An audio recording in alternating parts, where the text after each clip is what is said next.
Hi guys, welcome back to అంద video. ఈరోజు video ఏంటి అంటే మా ఇంటికి వైఫై ఎగ్జిస్టింగ్ ప్లాన్ అయిపోయింది అన్నట్టు కాంట్రాక్ట్. కాబట్టి నేను నా పేరు మీద కొత్త కాంట్రాక్ట్ తీసుకున్నా. ఇది వచ్చేసి వోడాఫోన్ నుండి. వోడాఫోన్ అంటే మీకు అందరికీ తెలుసు అనుకుంటా. ఒకప్పుడు మన ఇండియాలో ఉండేది, కానీ ఇప్పుడు అన్నీ వోడాఫోన్ ఐడియా యూనిట్ అయిపోయినాయి కదా. దీని గురించి ఒక మెమొరీ కూడా ఉంది, అదేంటో చెప్తా. చిన్నప్పుడు నేను నా ఫస్ట్ క్లాస్లో అనుకుంటా, అంటే అరౌండ్ 2007 or 2008 ఆ టైంలో నా దగ్గర ఒకటి ఫోన్ ఉండేది, నోకియాది. ఆ ఫోన్లో నేను ఫస్ట్ వాడిన ఫోన్ హచ్ తర్వాత వోడాఫోన్ అయింది. వోడాఫోన్ తర్వాత ఐడియా వోడాఫోన్ కలిసి విఐ అయినాయి. సో మళ్ళీ నేను యూకేకి వచ్చిన కొత్తలో సిమ్ తీసుకుంటా ఉంటే నాకు ఇది వోడాఫోన్ తీసుకుందాం అనిపించింది. అది తీసుకున్నా. నాకు ఇప్పుడు 1 year కాంట్రాక్ట్ అయిపోయింది. మళ్ళీ నేను దాన్ని ఎక్స్టెండ్ చేయించుకున్నా. సో వైఫై ఫోన్ రెండు కలిపి నాకు 35 pounds అయితే పడ్డది. వైఫై వచ్చేసి 25 అండ్ మొబైల్ వచ్చి 10 pounds. ఏం లేదు, సింపుల్ సెటప్పే. ఫస్ట్ అయితే మనం ఎగ్జిస్టింగ్ వైఫై ఉంది కదా, స్కై వాళ్ళది, మాది ఎగ్జిస్టింగ్, దాన్ని వీకేద్దాం. ఇక్కడ చూస్తున్నారు కదా, ఇది జనరల్గా యూకేలో ఏంటంటే బ్రాడ్బ్యాండ్ కనెక్షన్ చేంజ్ అయిన ప్రతిసారి వైర్ చేంజ్ చేయరు. ఓపెన్ రీచ్ అనే వాళ్ళు ఇంటర్నెట్ ప్రొవైడ్ చేస్తారు. దాని తర్వాత ఈ బ్రాడ్బ్యాండ్ కనెక్షన్స్ ఉంటాయి కదా, స్కై డిఫరెంట్, వీళ్ళు జస్ట్ ప్లాన్ ప్రొవైడ్ చేస్తారు. మనం జస్ట్ ఈ పాత రూటర్ వీకేసి దీనికి ఎగ్జిస్టింగ్ దానికి పెట్టుకుంటే అయిపోతుంది అంతే. ఏం లేదు, జస్ట్ సింపుల్ సెటప్. ఫస్ట్ ఈ రూటర్ కేబుల్ వీకేసి దాని తర్వాత దీని కింద కనెక్షన్ అంతా సేమే ఉంటుంది. జస్ట్ రూటర్ ఒకటి కూడా వీకాలంతే.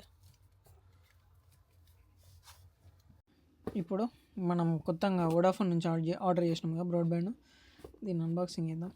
వస్తలేదురా నాయన, చింపు ఈజీగానే వచ్చేసింది. జస్ట్ కొంచెం పవర్ గైడ్ అదొకటి ఇదొకటి ఉన్నాయి. దాని తర్వాత ఫస్ట్ మొబైల్ది వైఫై ఉన్న కనెక్షన్ నేమ్ ఉంటుంది. అండ్ దాని తర్వాత ఇదేదో ఒక కంటెంట్స్ ఉంది. రూటర్ రూటర్ చూసారా, ఇదే రౌటరు. ఏం లేదు, జస్ట్ దీని లోపల ఒకటి మనం ఇంట్లో ఉన్న ఎగ్జిస్టింగ్ వైఫై నుంచి వచ్చే కనెక్షన్ది వైరు, దాని తర్వాత దీనికి పవర్ కనెక్షన్, అంతే. ఈ రెండు పెడితే అయిపోద్ది. ఇంకా దీని లోపల ఏమి ఇచ్చారు, ఇది ఒకటి చార్జర్ అండ్ ల్యాన్ కానీ వ్యాన్ కానీ దేనికన్నా వాడుకోవచ్చు. ఇది కేబుల్ ఒకటి అండ్ ఇంకొకటి కూడా ఇచ్చారు. ఇది మేబీ దాని నుంచి పెట్టాలనుకుంటా, రౌటర్ నుంచి దీనికి. సారీ, రౌటర్ అంటున్నది హబ్. ఇది హబ్, ఇది రౌటర్. హబ్ నుండి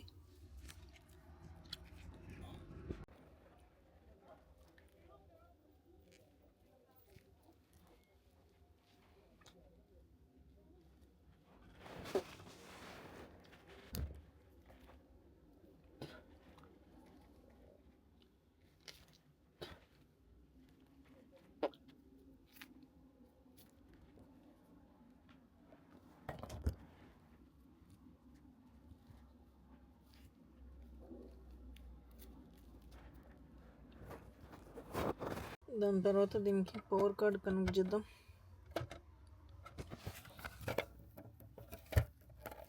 అయిందో కాలేదో తెలీదు, కాసేపు ఇలా వదిలేస్తే యాక్టివేట్ అయిపోద్ది. అండ్ అది సంగతి.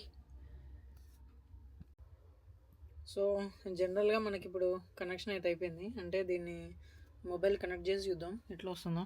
ఇది దీని క్యూఆర్. జనరల్గా ఫోన్తో ఇట్లా స్కాన్ చేసి ఆటోమేటిక్గా కనెక్ట్ అయిపోతుంది.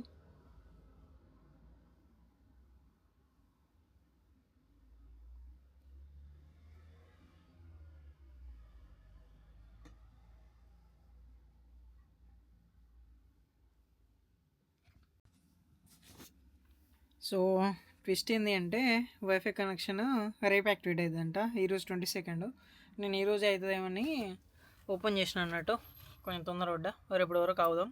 ప్రస్తుతానికైతే ఎగ్జిస్టింగ్ వైఫై పనిచేస్తుంది, అది వాడుకుందాం. రేపు ప్లాన్ యాక్టివేట్ అయినాక చూద్దాం ఇంటర్నెట్ స్పీడ్ ఏంది అనేది. సో ఫైనల్లీ వైట్ లైట్ అయితే వచ్చింది. అంటే దాని మీనింగ్ ఏంటి అంటే వైఫై రన్ అవుతుందని అర్థం. సో ఇప్పుడైతే స్పీడ్ టెస్ట్ చేసి ఒకసారి ఫైనల్ కన్ఫర్మేషన్ చేసుకొని సక్సెస్ఫుల్ అయినట్టు అనుకుందాం.